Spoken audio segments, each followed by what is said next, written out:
I'd like to welcome you all. These three wonderful women will be sharing their stories today.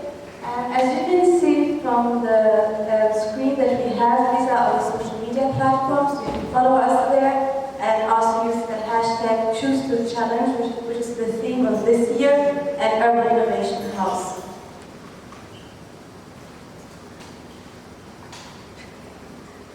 I would like to start by introducing you to Khadija. Khadija is a graphic designer and the founder of Khadija Studio.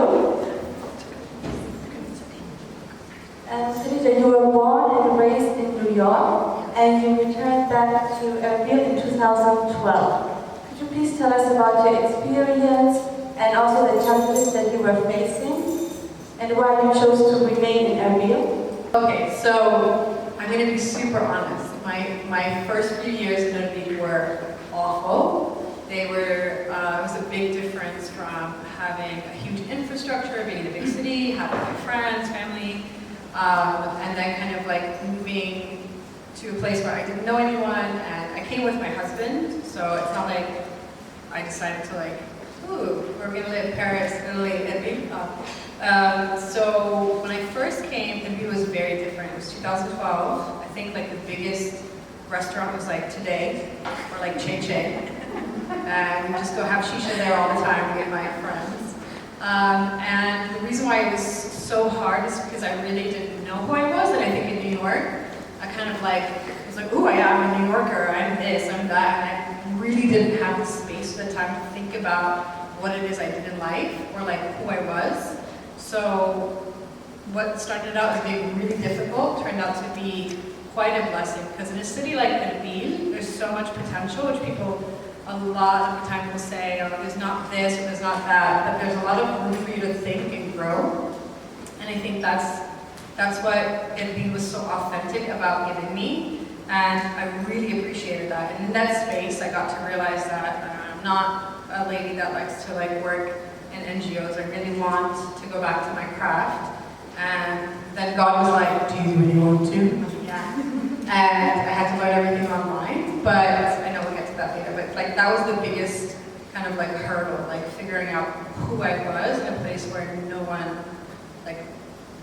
really gave a shit about, you know, if you're from New York or not, you know, and like it was good to like have that wake up call. And it's quite interesting. And you touched upon a very important point. You actually graduated from Middle Eastern Studies, but later in 2018, you started to switch in your career. You started to study graphic design. Could you tell us about the switch and how it was to start your career at the age of 13? Yes, so I studied Middle Eastern Studies in college.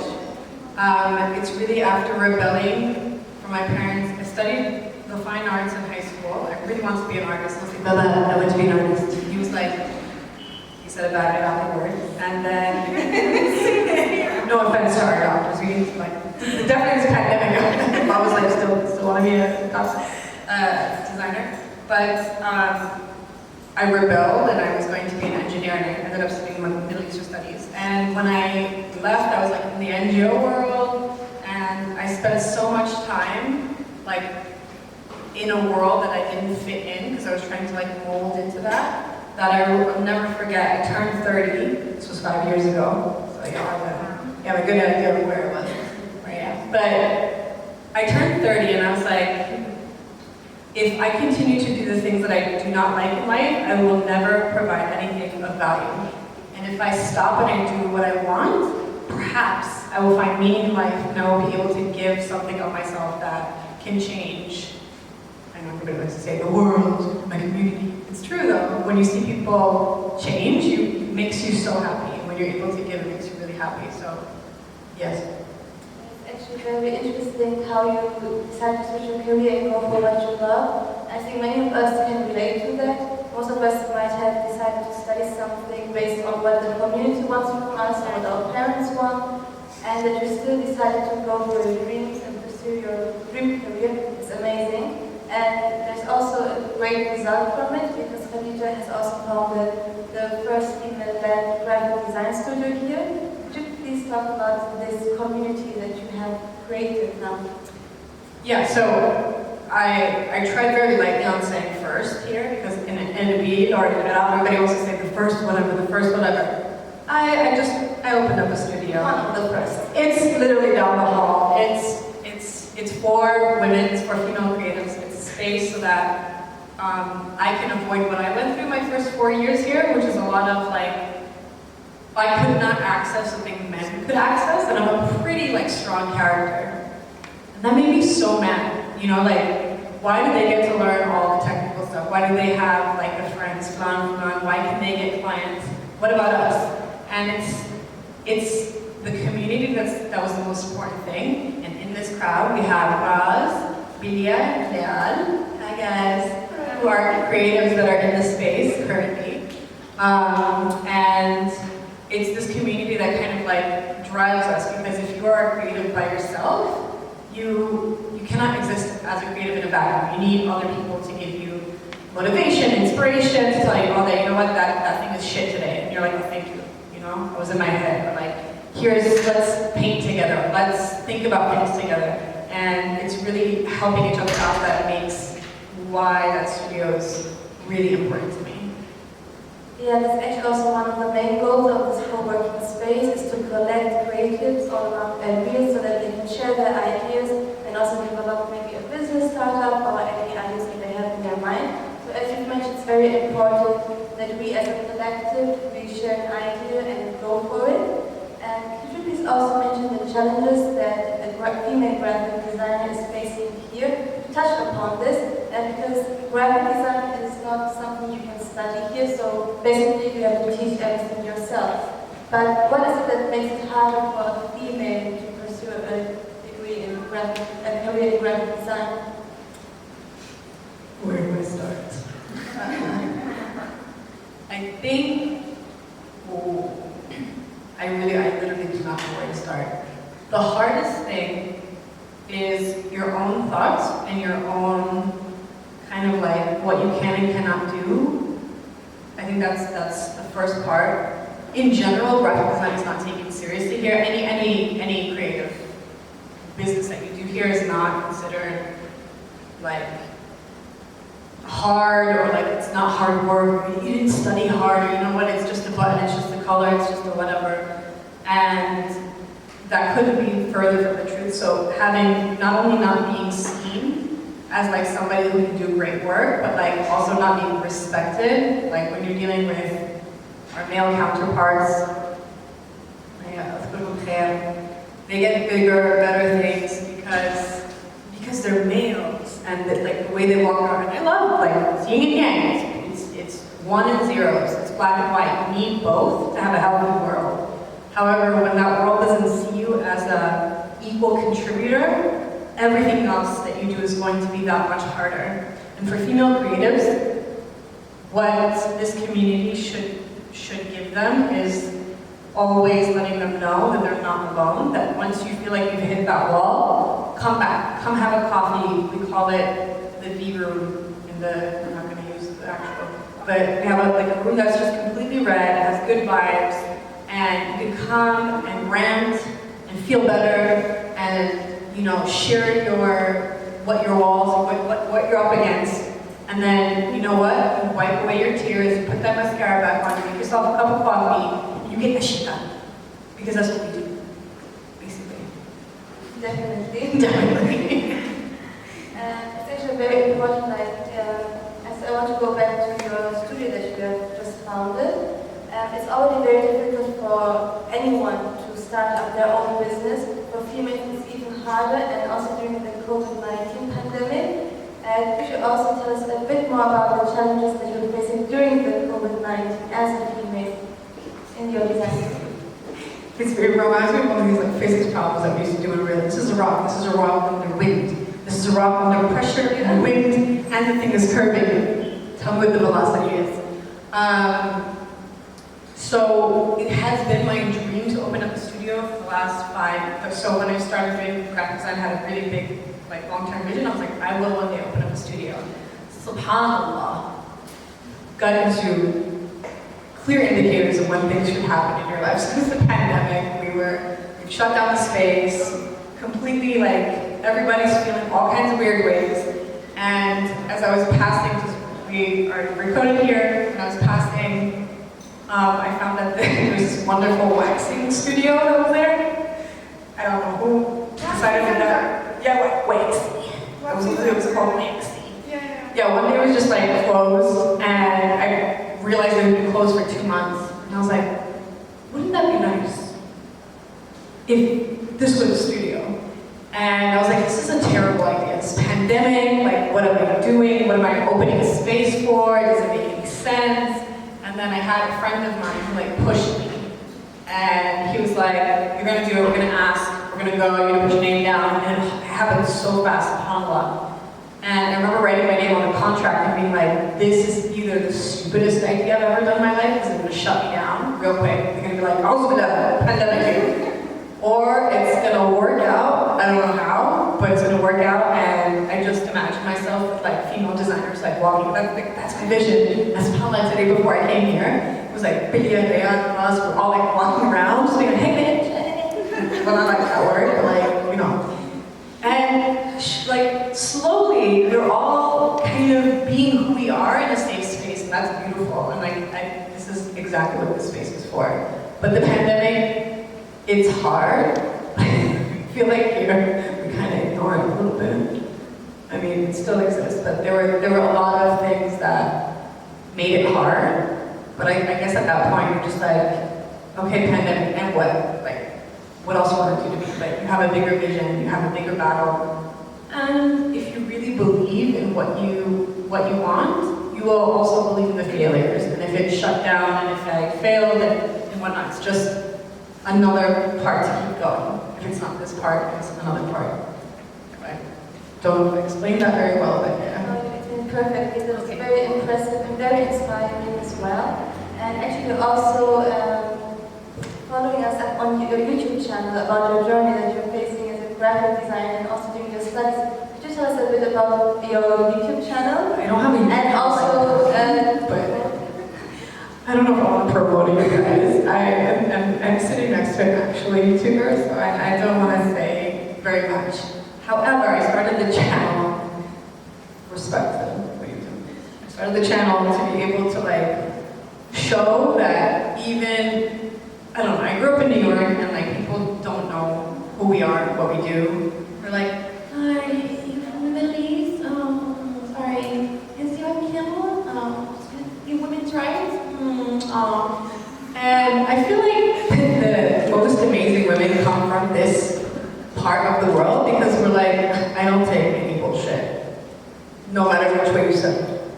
Dome was another story, but I don't take any shit from anyone. And so I wanted to showcase that we do really cool things here. We struggle. We are, you know, but like I wanted it from our lens, like our perspective, and that's how me and Ross started Rebirth, and we did a lot of like, we have our Rebirth models in the room. We have Hannah, she helped us with Rebirth. So we have a lot of our like females here helping, and I think for me, the YouTube was like a lens into our world. I always thought that it's a really good way to do that. However, each video takes about 8 hours to edit, okay? And 4 hours to shoot. And 2 hours to like figure out what you want to do for a thumbnail. And then you have to like post those damn thumbnails like.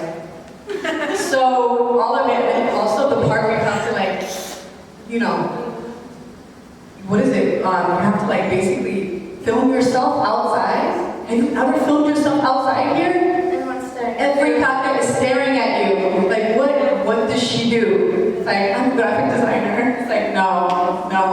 Like all I see is women coming in and out of that room. So the YouTube channel was definitely something for me to showcase to like, not only ourselves, for like females to like be able to access. It has not had my attention in a very long time because it's a huge investment of time, I grew to realize, but that's kind of where I thrive. I'm a storyteller, I love doing visual stories, and so it was kind of where I wanted to showcase what we're doing here. That's amazing. I actually watched your YouTube videos even before, like the exam. I really liked your videos. I really liked one. Like, it was really good. You also explained some graphic design stuff there. Yeah. And she's very interesting, so everyone was interested, please follow her. And can you do a like, share, subscribe. like, share, and comment. Hey guys, like, share, subscribe. So it was very inspiring. Actually, I wanted you to give the girls also a little advice, but I think that you really motivated them a lot. What's very important, and what you also mentioned, is that this space is for everyone, and we're always there for you. And since we were talking about YouTube, I want to go to our next speaker. If there's anything you would like to add, Khadija? No. Yes. Okay. I'm right down the hall, and I'm here. We're everywhere. You're not alone. So if you like what you see, you can come be a part of this community. Lana, I'm speaking directly to you. Do you want to sanitize? I was really speaking very close to my face. That's fine. Sorry. I don't, for social distance. Thank you. Any COVID symptoms you have? Any COVID symptoms? No. Thank you. So sorry about that.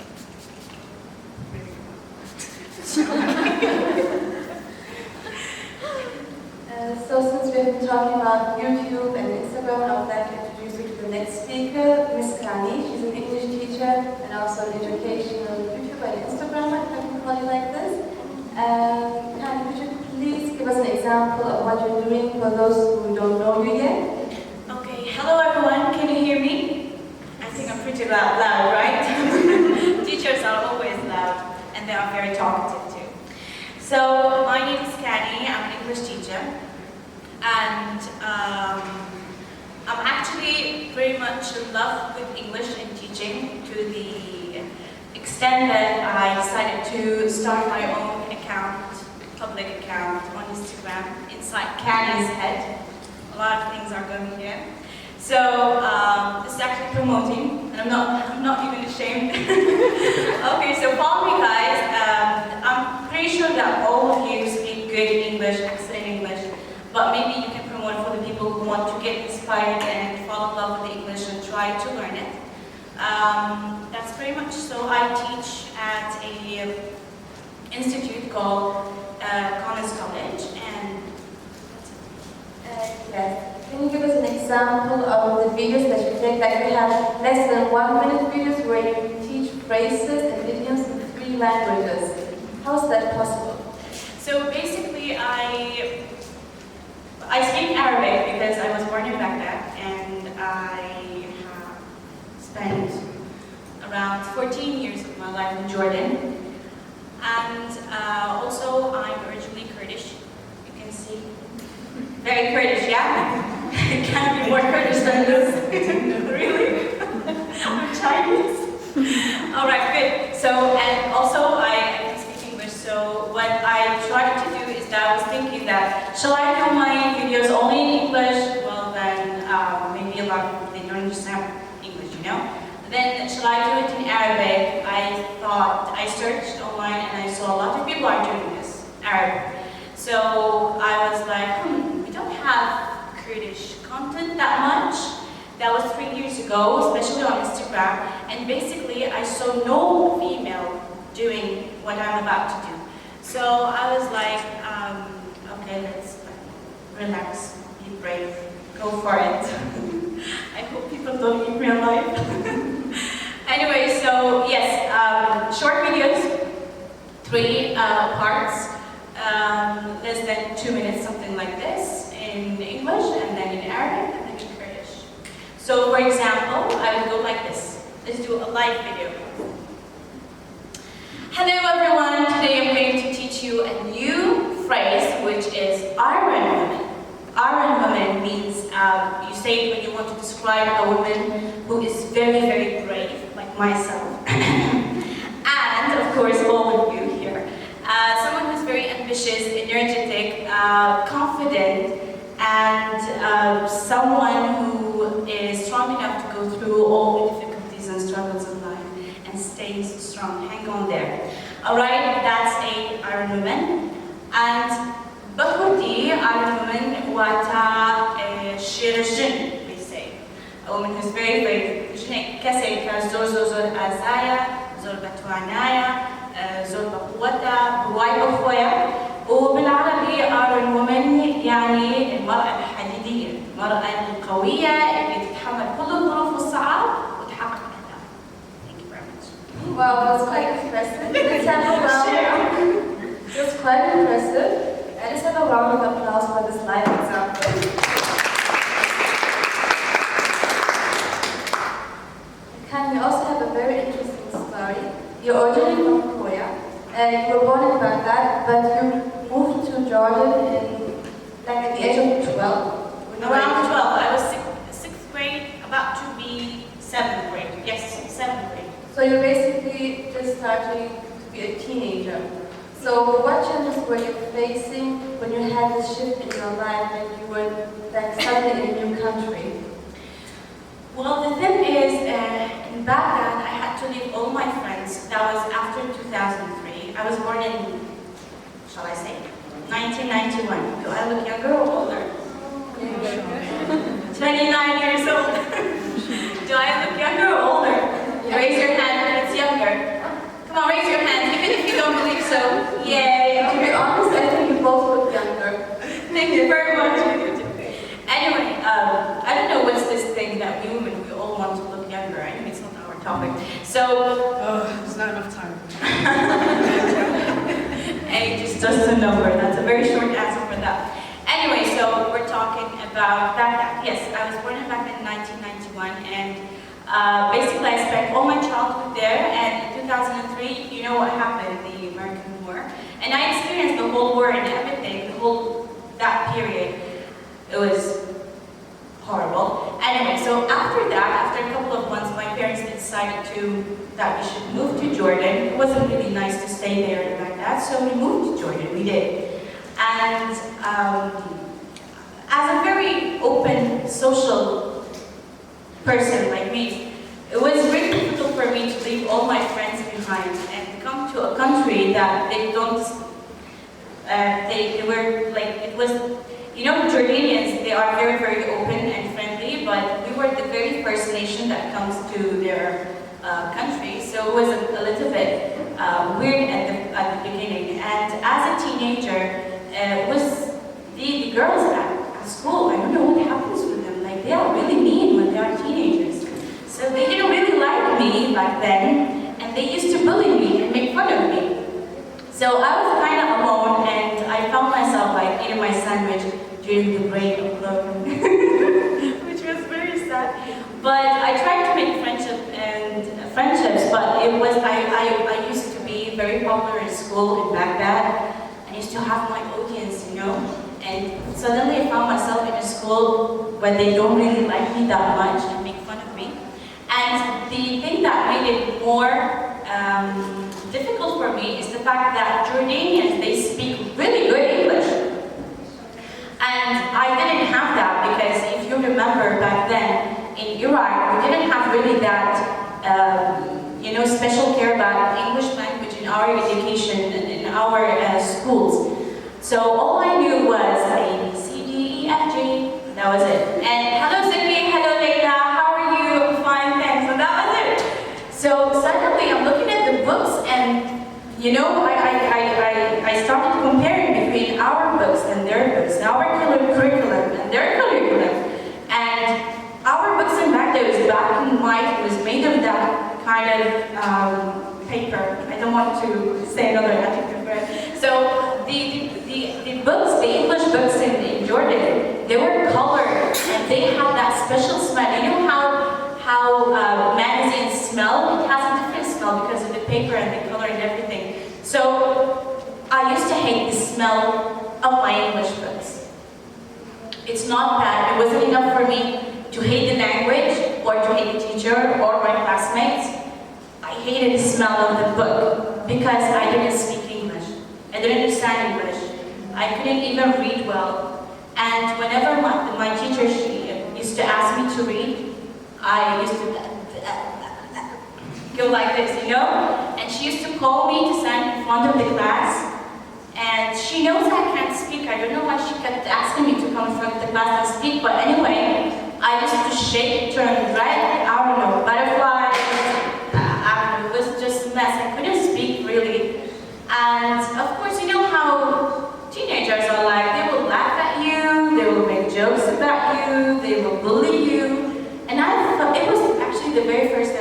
felt less than the people around me. And this feeling that you feel you're less, you're behind, other people are better than you, they know more things than you do, it actually pissed me off. It made me so angry, just like you did, Khadija. And I used to fail in English. An English teacher used to fail in English. Anyway, so one day we had this exam and I failed as usual. And my teacher, she came to me and she called me out of the class to speak to me in the hallway. She said, exactly like this. You will never learn English. And I was like, totally silent, and I looked at her. She said again, you will never learn English if you don't do something about it. And basically for someone like me, who's already devastated and sad and insecure, what I heard was, you will never learn English, full stop. But the other part actually was very, very important. You will never learn English, or you will fail in that thing unless you do something about it. And after all these years today, I remember what she said. I hated her for so long, for many years. And now I think about it and I say, actually I should go back to Jordan one day and visit her, maybe thank her. Because it was a wake-up call for me. And it's true, you will fail unless you do something about it.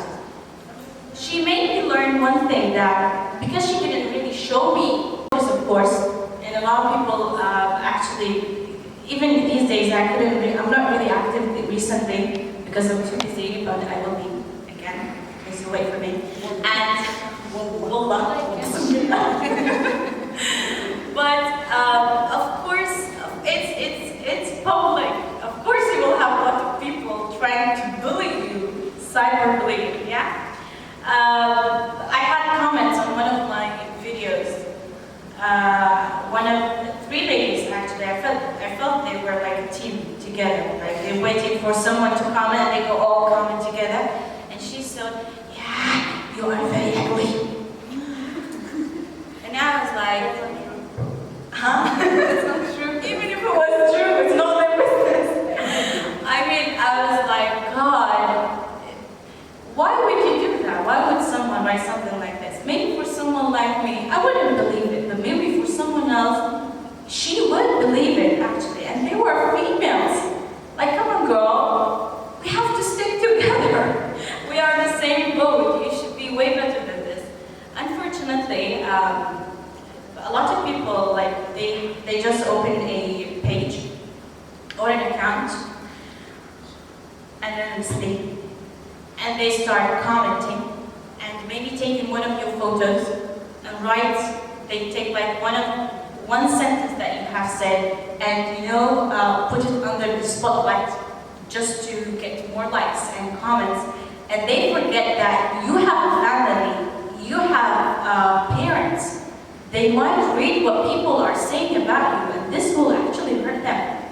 What if you had a big fight with your spouse and it ended up in a very horrible way?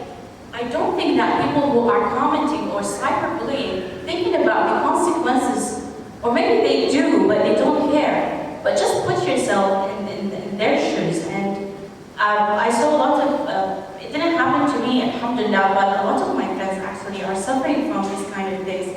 A couple of days ago, just one of my friends, she's very, very famous on Instagram, and I love her, I think she knows herself. And they took one picture of her and they wrote something about it, and the person who owns the account was asking her for money. So that way, that's the only way that he would actually delete that post. Like, what is this? It's mafia, online mafia. These kind of things actually, it does freak me out, and it does affect my productivity and my creativity. Because now, as a female, I'm afraid. Not because these kind of things affect me personally, but they affect the people that I love. And this way, I always I'm trying to be brave enough to be in public, but when I see things like this, I think you know what I mean. It does freak me out, and I go through my post, and I'm like, okay, should I delete something? And I, go through my videos like, hey, come on, I'm not doing anything wrong. Then why people do that? Yes, all you try is to educate people and teach them something new. So it's very sad that you have to deal with this kind of fear. Yes. You also not only teach, but I also saw some artistic videos that you have. So you also show some crafts in a few minutes. Could you also tell us where you got this talent from? I've always wanted to paint since I was a really little kid, and I used to have a friend. Her name is Amina. I hope she's watching. She was my best friend back in Baghdad when we were children. And I've always, we've always tried to, she actually taught me how to draw, with pencil, Barbies and, dolls and princesses. And it started like this. And then I fell in love with drawing and colors when I started teaching myself how to paint with watercolors. They're amazing. And so, yes, actually before teaching, my account was full of paintings. I actually stopped painting recently, but I really want to start painting again. We can go back to it as well. Yes. Well, the thing is, I've always loved makeup, and my mother, she didn't allow me to put makeup on until I got to college. So that was my passion for art and colors. I used to put it on paper. But now I put it on my face. Amazing, thank you so much. And do you have any advice for the girls listening here? Do not wait for anyone to help you or support you. Unfortunately, maybe if you're lucky enough, you will find someone to help you and support you. But even me as a teacher, when I decided to become an English teacher, my first year at school was horrible. And I used to go home and cry because I didn't know how to teach English, since I taught myself, but I didn't really have that teacher that, be with me and teach me everything. I had to count on myself. So I didn't know how to teach children. I started teaching children back then. And I used to call and text my colleagues, the other female teachers with us in the department. And they used to tell me, we figured our own way, so you figure your own way. And I also thank them for saying that to me, because that's when I realized that I shouldn't actually wait for someone to help me or support me. You should go and find your own way, because it's your own journey, it's not theirs. Thank you very much.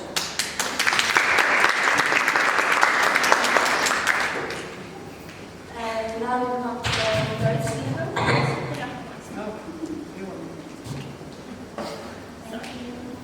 Now we come to our third speaker, Dr. Bilal. She's a resident doctor at KRG, and she was volunteering during the COVID-19 pandemic. She's also working on international and national NGOs. I think it's better if you introduce yourself, because she's a very active person in our community. Thank you very much, Rahjan. I would like to congratulate all of you for arranging this great event today and bringing those ladies to hear our experiences and our ideas. I hope you get benefit from it. So I'm not a big fan of public speaking and introducing myself, but I will give it a try. My name is Pinar. I was born and raised in a tropical area in Kyrgyzstan, Soran City, Indiana. So I'm originally from there, but moved to Erbil to study medicine. I chose medicine because it was my passion. Unlike other people, they sometimes choose it because of other reasons. So that was the answer. Thank you very much. So I always wanted to give back. I always wanted to help others heal physically and even mentally. That's why I chose medicine. I graduated as a class of Corona. Yes. I've recently been hired in KRG hospitals, working in emergency hospitals mainly. I also would like to introduce myself as a social activist and a volunteer, mainly in health awareness area, environment and women's leadership. volunteerism in different NGOs, both national and international levels. Because of my experience in volunteerism, I was chosen to go for a SUSI exchange program in the US in 2017. That was a life journey and like self-discovery journey for me, really, because I got the skills needed to be a better leader in my community, which is much needed. And then I started my own initiative in my hometown because I saw that it's a big gap. And since the starting of my initiative, we have done many projects in the health awareness area. And then your initiative is called Sudan Health Corps and was part of the project out in the SUSI exchange program. Could you tell us how the skills that you developed from this exchange program helped you in founding this project and what exactly you're doing in this initiative? Okay. So it was in 2016. I had a summer training program in a hospital in my hometown, Sora. So it was summer. I just wanted to get more information and medicine and to develop my skills at the hospital. I was required to observe the patients, how are their symptoms, so the medical side of it. But I realized that most of the patients who were seeking the medical care were at the end of their disease, end stage of their disease. And I realized that the reason for that was the lack of information and knowledge about the disease itself, and even the protective measures in order not to be affected by that disease. So I saw this as a really big gap, and I was already doing volunteer works in Erbil, which was easier for me to do because there were organizations doing so. I was part of it. Everything was ready. I was only going to be a trainer in this session. So I was belonging to an NGO in Erbil. So I was thinking, and I asked around if there are any organizations doing such stuff there. They said no. And I was not brave enough to start my own initiative back in the days. I didn't have the skills. It was a big challenge for me because in childhood I was facing some challenges to do my own studies. How can I go and start doing something like that? No one would support me. So I finally found SUSI exchange program application. I applied for it. I got accepted, fortunately. So the program was very, very good in terms of developing my skills in leadership. It made me a more confident person in the community as a female. And it really made me to think about starting the thing that I've always wanted in my hometown. That was a big gap. So I presented a presentation about my idea in the St. Mary's University. That was my host university. They really loved it and they encouraged me to do it. So when I came back right away, I contacted some friends in my hometown. So we started doing it. At first it was a bit big, like it was not easy, but we made it. It's been 3 years that we are doing projects. And briefly, what we are doing in Soran Health Corps is providing sessions about common diseases in the community, like malignancies, cancer, heart diseases, diabetes. We also provided some sessions, psychological support sessions for 12th grade students. That's amazing. It's not only that you're raising awareness, but you also build a community with people from different backgrounds who work together in the health sector to raise this awareness. So it's very important and quite impressive. Thank you very much. Yes, I initiated the initiative actually there, but I found that we have also a big community of Christians. They were my neighbors. I lived in Vienna. So I feel like it's time to also bring their energy to my initiative. So I reached them out, hopefully some of them joined, and they really helped us to do some sessions with them. And my favorite project with them actually was this land is made for you and me. It was a health project. We did a hiking to promote healthy lifestyles. You know, hiking and walking is really very good, doing exercises. And at the top of the mountain, we did sessions about first aid, and we had people from Christians and also Muslims. So we did the trip together, and I think it was the best trip in my life. Yes, I can imagine. That sounds amazing. Bilal, you were also volunteering during the COVID-19 pandemic. Could you please tell us about the experience there and what exactly you were doing? So at the beginning of COVID-19, you know, everyone was stressed out, they didn't know what to do, and it was lockdown. People were losing jobs, they were stressed. I believe they were stressed out for different reasons, you remember. So, I know. So it was the very beginning of COVID that I started volunteer for COVID-19 hotline, 122, something is to do. I was an online doctor with them. Many people were reaching out to ask questions. Doctora, we have this symptoms, is it related to COVID? What should I do? Where to go and to do the test? So basically we were categorizing patients first. For example, if they were severe, we would contact health ministry to give them a bed at the hospital. If they have mild symptoms, we would monitor them at home, like isolating them at home because we were running out of beds at the hospitals. We also sometimes gave them some medications online that they were safe, didn't need tests. And also for those who were traveling, they needed the tests, so we were making appointments for them to do, to make the process easy. That's great, that's amazing. And now you're a resident doctor at Iraqi. Can you please tell us what challenges you are facing as a young female doctor?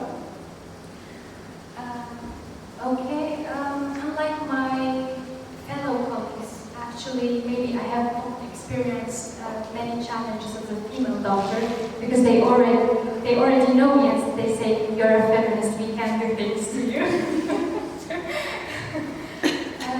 But the most important thing I have realized and I have seen is that the community themselves and the male doctors, they think that female doctors, they don't have sufficient information about the care that they are providing.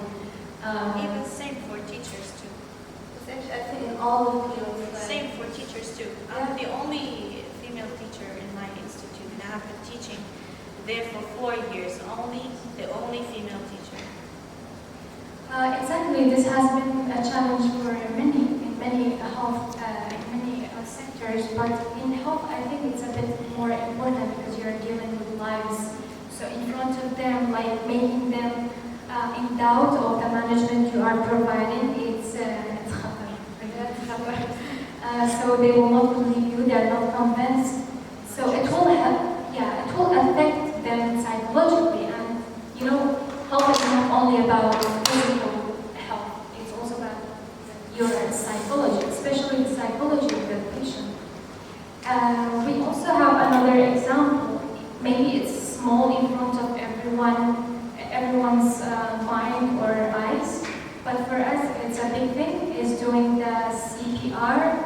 I think you guys know it. It's cardiopulmonary resuscitation. So they think that females, just because they don't have good muscles, they are not doing it well, or they get tired very easily. I would say it's true. We get tired easily. It's our biological difference, and we really appreciate that, I would say. But that doesn't mean we cannot do it. We can do it. A male can do it also, but we can help each other. If I get tired doing it for half an hour, you can do it instead of me, and then followed by another female. So this is the concept. I mean, we both can do it, but in different levels. Yes, Which there is are fine. also things that women can do better, especially also in the health sector. There might be finance and other things. don't go and tell the men, well, we can do it better, so I do it for you. But we see this with men, as with male doctors, we can see it like, okay, you cannot do it, I'm going to do it. I think in all the fields we see that. So yeah, I think there are also things we're better at, but we don't go and belittle them. We bleed for 5 days. We don't die. Like, what are we talking about? We get tired. Like, I did not die this month. I will not die next month. You think I'm gonna get tired? Oh my god, man. Anyway, sorry. Take that off of the YouTube mode. So, you're gonna get tired after half an hour of recording. No, I'm not. I'm tired of you talking. So yeah, that's the main thing. They will try to do the big thing, and they will put the small one for you just because they think you are weaker in terms of knowledge, skills, and muscles. So a female should like see these things and will accept, but not in an aggressive way, for sure. No, Sorry. As a first step, I mean. I am who I am. It's for you. So then I actually want to go back to leadership skills because we're also working together for like 3 years with the Global Shapers. Can you please tell us what you have done during what your NGO experiences are? Because you're not only working in the health sector, you're also working in other fields voluntarily. Well, I don't remember specifically all the projects I have been part of it, but mainly I'm part of Global Shapers Erbil Hub, which is a space for youth to bring positivity to their community in different sectors. Especially, we have done environmental projects, health awareness again, capacity building trainings. I mainly helped in the Cancer Support Center, where we provided psychological support for kids diagnosed with cancer at Iraqi hospital. I myself went to many sessions, painting sessions, doing painting with cancer kids, because you know, the hospital space, it's really not a good space for them to enjoy life. They only would think about their medications, withdrawing blood every morning, you know, it's very difficult for kids. So we did some painting sessions with them, and we sold their paintings with good prices, and we spent the money for their medications when the government were not giving them medications for free. So we provided to some extent as Erbil Shapers. I know you for 3 years now, and what I always wonder is, how do you manage to balance like your social life and your studies? Because you just graduated recently. I think this has been the most frequently asked question to me. I sometimes ask myself. Please don't say time management. No, I won't say that. I know. Well, this is part of the answer. Yeah. I would say passion. It's one word to your question. If you have passion for something, you would try to manage the time for it. But of course, you have to set your priorities. My priorities were my studies, because it was also my passion to help others in the future as a doctor, to help them heal. So it was my priority. I spent most of the hours of the day doing my studies, and I was very, very oriented during the class, so that I won't go back home to study again.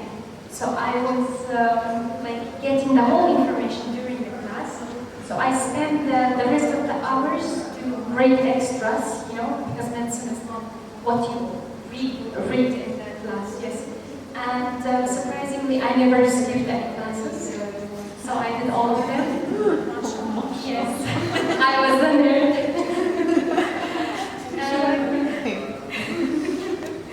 And my grades were good actually, but I always had time for volunteering because it was part of the job that I was doing. And the reasons I did and continue, because it's not important if you're doing volunteerism or not. The important is that you continue doing, giving back to people. Yes. So my main motivation motivation was passion first, and then the opportunities I got from the volunteerism. The good people, like-minded I met, like Rahshan, Fatima is here as well. And it's really nice to work with them with the same, goals, yes, for the community. I also met local people. I understood how they think, how is their culture, and also the opportunities I got. For example, being highlighted on international level. It's really nice. You were also selected as one of the 20 speakers of Paris 2000. What was it? Yes. Yeah.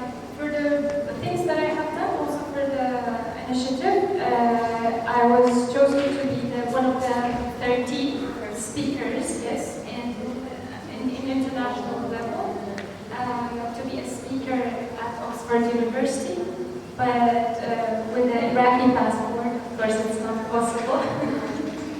So I got rejected, but I went to Tunisia to give my speech about my experience. So I'm also a METS fellow, which is a Stanford Center for those who have initiated such projects. It's amazing. Do you have any advice for the audience? Like you're a perfect example of a good student, that's what we know. An A student. Yes, an A+ student. Do you have any advice? Do you have any advice for the younger generation? Or like, you're also very young. Okay. My advice would be follow your passions and dreams. Don't be copy-pasted. Even if you have role models, okay, but don't follow them, what exactly they are doing. Take good things and apply it in your daily basis. That's the first thing. Enrich your knowledge and skills, because knowledge and skills are power these days, where you can prove that you as a female can do what a male can also do. So yes, it's not only saying that a female can do, you can prove it by your actions. This is the best evidence for them. Also, what else? Yeah, be happy. And always smile. Thank you, Guna, thank you, Khan, and thank you, Rita. I had a lot of fun. I hope you did too. I would like to open up the space for question and answer sessions. If you're interested, or just like a casual chat up. And do you have any questions to any one of those speakers? Or maybe you have questions to each other?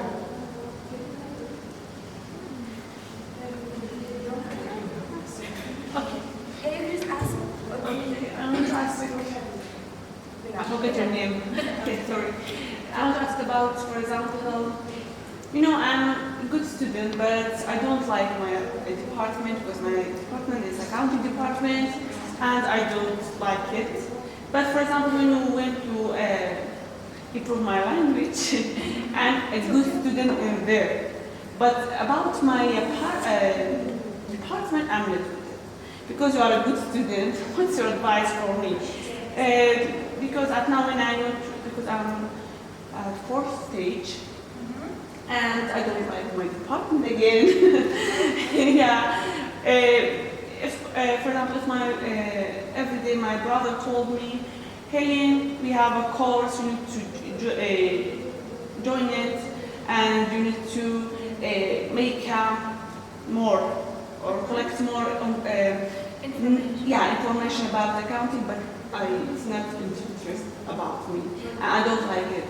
But if someone told me about art, about, for example, something for an active job, I like it, but I don't like my department. And what's your advice for me? Well, it's a bit difficult. I understand your situation, like being somewhere you don't like and you don't find it fun. It's really very difficult. I wouldn't say leave it. I would say finish it as long as you have reached at the end of it. Okay. See, as if you are having 4-year experience in accounting. Why not? You will really need it in the future, even if you go for art. Let's say art college, something like that. maybe there is a job opportunity that needs an artist, and also accounting skills are needed. So I would say don't lose hope, finish it, and then try to find the space that you are comfortable and that you like. Even like you are too young, really. Some people think that, oh, I have come to this college and that means that's the end of life, and I would find myself in accounting for the rest of my life. That's not true. Finish it and go for the thing that you like. I also want to add to that. Alright, so the good thing about life is that there's a lot of things that you know you don't like, right? You spent 4 years, sorry, you're like, I don't like accounting. Experiment in the time that you have off, in your weekends. Start to do small classes, small courses, small projects, and let's say you're interested in, let's say, design. But you wanna do a course or open up a program and try it out. And try it out for a few weeks. There should be a beginning, a middle, and an end. You should finish it. Don't start it and be like, I don't like it. No, you start and you finish something, and you gather all of the things that you don't like, because they're gonna be really clear to you in life. You know when people are like, follow your passion, follow your dream, and you're like, but what is my dream? I don't know. But there's so many things in life that you're like, I don't like that. Oh, that, I really don't like that. That's fine, process of elimination. It will become a day. This is actually the most inspiring part of like moving on. It's always like when somebody has a question, okay, I have this challenge in my life or this problem, I don't know how to go further. You don't need exactly the same person with the same problem, no, not the same person, the same problem from the other person, how they challenge it, but every experience is giving like a view how one can grow up. And when I watched and listened all to you, I was really inspired, and I found myself in each of you in different situations. And I think this is like something that women need always to remind, because you said about the internet comments that women make negative comments, because this is like the problem. Everywhere in each society, if it's here or outside, wherever, the issue is like it's not men, it's like patriarchy, and many women are serving patriarchy. So when other women talking other women down just because of something stupid, nonsense, it shows like that we need more open conversations with each other. We need more empowering each other, and also like helping each other out. And also to show, because I feel like my own experience is like we as women also need to learn to say no. Because women are always associated, always being very, very helpful, and that's fine. When men help out, they get paid, but women not. So also like a lot of volunteering job is good, but there is also a certain time where one says, no, I have a value that I'm bringing in, and I need to be respected and paid for it. So these are things that actually in our community needs to be talked about more and very openly to empower each other. And also like reminding other women, hey, you need to support each other and not putting other women down, because as more women rise up, as more chances are for others to come. So I'm very proud of you all, and thank you very much for this very beautiful conversation. Thank you very much.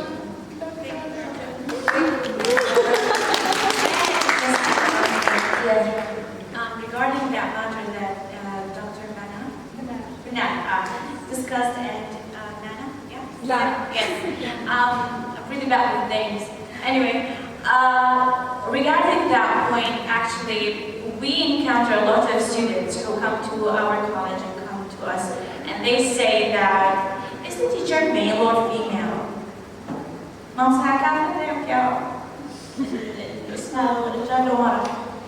Why would you care? Like, why is it so important to speak about the gender? Like, would you really care about equality? The skills that we have, how we deliver the information to you as a student, or would you care is it a man or a woman? And what's surprising me more is that most of them are females that come and ask, is the teacher male or female? Like, let's stop putting those differences. I believe a lot of teachers who happen to be females, very very, very good teachers, great teachers, and also a lot of male teachers are as good as us. Why would we put that difference between us? I think we should stop that. Yeah? It's a bigger branding issue. Like, it's with, like, society. You know, when you go to the bazaar, Asli, Sini, Turki, Iraqi, Brazili, Hindi, Kopi, and it's First copy, second copy. what they're asking is that these countries have built a brand, and I trust their brand. I trust their summa. I trust their reputation.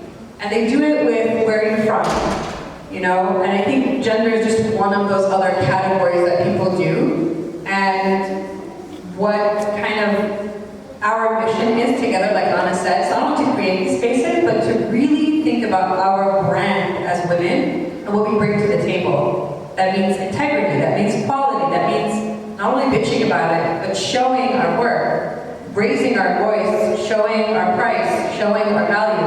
And once, and this is not going to happen probably in our generation, but inshallah, but it's like a bigger, deeper issue. That's all I want to say. I always think about it in terms of like when I go to the bazaar and I'm like, can I have this? And they give me 3,000 options. And I'm like, I don't know which, the best one. I'll select 10 times the price. Like that should not be what's happening. I think there was a question over there. Yeah, that was me. Okay. Thank you so much for sharing your experience. It was really nice hearing from all of you. My question was directed to Candy. Yes. You mentioned the cyberbullying and the way that people treat social media. And I'm curious of maybe what you think of ways that young female creatives or anyone who's a public figure can deal with it. I'm wondering about that because I know it really negatively, as you said, affects the person themselves, but families. And I'm looking for ways or I'm wondering about realistic ways that we as women can deal with that rather than, it's very easy sometimes for us to say, be strong, don't listen to it, but what are some ways that we can deal with that? Is it maybe creating communities, as Khadija has created communities in her studio, or what is some ways that you work on? Okay, now as groups, communities, this idea is actually great, thank you. You already gave a really good solution for the problem that you mentioned. But let's be more realistic about it. The people who tell me, why would you care? You should be confident, just go for it. Don't care about what people say. Don't care about what people say. It is easy to say that, but how easy is it to actually do it, you know? And after all, we don't live on this planet alone. I have friends, I have families. It is important what people say. But it's up to you to decide on what limit is it important.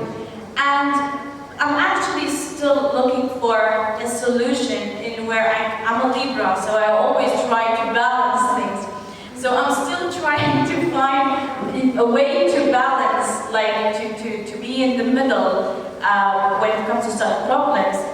But what I have figured out so far is that, especially in my case, as an English teacher who's trying to benefit people and trying to teach people something, what I can do is that I keep my account only for teaching English.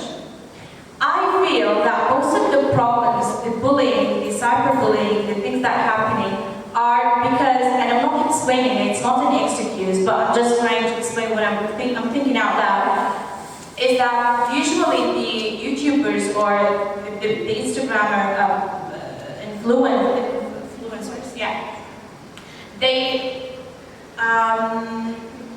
maybe share a lot of details about their private life, and also they share their own ideas and insights, their own comments and criticism about general topics. This actually opens the doors to the whole community to be part of this too. And that's what I'm trying to do, but I'm not saying that it's an excuse for people people. Even if you share your personal life on Instagram, it's nobody's business. But that's what I came across until now. Yes. Can I enter this discussion? Yes, sure. So cyberbullying is a very global problem. Like it's also when we see comments like from websites which are from influencers in the US or in Europe, whatever, especially against women, misogyny is there. Like there is a lot of there is a woman just saying something very general, and there will be a man, somebody giving a comment about her hair, her nose, her size, whatever, just to put out his frustration on somebody who he doesn't have actually any connection. So this is something that we cannot control, but the thing that we can control, because we're all using social media, and when we see something like this, we need to encounter this. But myself personally, when I go to social medias and I see all these comments, I mostly try to ignore it and to leave it out, because I don't like to go to discussion with a person who has this mindset, because I'm like, this person is actually not listening to this person or whatever. It's just like his own frustration, putting it on someone, reflecting it on someone, and putting this negativity out. This is like a problem that for myself, I don't see any right solution directly. So it must be like the person who has the account to know, okay, when can I delete comments, etc. And sometimes it's frustrating when you are doing it alone. So there must be like an awareness from your community, from your friends, to support you and lift you up again. Because you cannot stop this comment and you cannot do anything against it. So this is like something that takes a lot of energy. So there is the support of the people around this person that needs to be there. So also when I see a comment of that is towards somebody that I don't know, I many times just comment positive things in the DM to this person, because I know it's really hurtful, it's really taking the energy. And I do a message a lot of strangers on Instagram, especially women, just to tell them that they are doing an awesome job and nothing else. It's not like that I buy their product or something like that, or that I know them, but just to drop a nice message, because I know there are so many trolls who take so much energy. And these people need this. So I think, like, as females especially, one should be reminded, because it's just 10 seconds where one writes just a few nice words and send it to this person. And this is something that everybody can do. We cannot delete or stop these people to do this negativity. Sorry, Thank you very much. That's our presentation. Oh, sorry. This is my hotline. Keep your job. It's my job. Thank you very much for highlighting the solution. As you said, we really cannot do anything about them. But we can, what we can do is that when we see that our colleagues on Instagram, on Facebook, they have been bullied by some people, we can support them either by commenting good things for them, like supporting them, or private messaging them that we see that there is a comment that's not good for you, but we are here to support you, or maybe putting them on a story, highlighting their job. It will really refresh their energy. Yeah, it will refresh their energy and would make them forget the bad things that happened to them in the comments. We can also contact each other, like female influencers, real ones, because we also have fake ones, unfortunately. We can get connected to each other, even if we don't know each other, but we can text each other. There's a problem happening to one of my friends on Instagram, let's solve it. Yani, feel like it's happening to you. Feel responsible and try to have a voice, maybe creating a very nice awareness video for such people, that how to use social media, how to comment. We can start a hashtag campaign. A short Campaign, video. also, as she also mentioned, community or something like this. Great, thank you so much for all of you. I think it's amazing. Like, we have 3 women sitting here, but we also have very inspiring women in the audience. It's really nice to see the session with you guys. We also have, for those who are starting their business, we do have a startup corner, so if you or anyone you know wants to showcase their product, feel free to visit us and use this startup corner. Otherwise, I would like to end up this session by going to the exhibition, and you can have a chat and look at their products. They're also very motivational people, and yeah, I would like to thank you very much.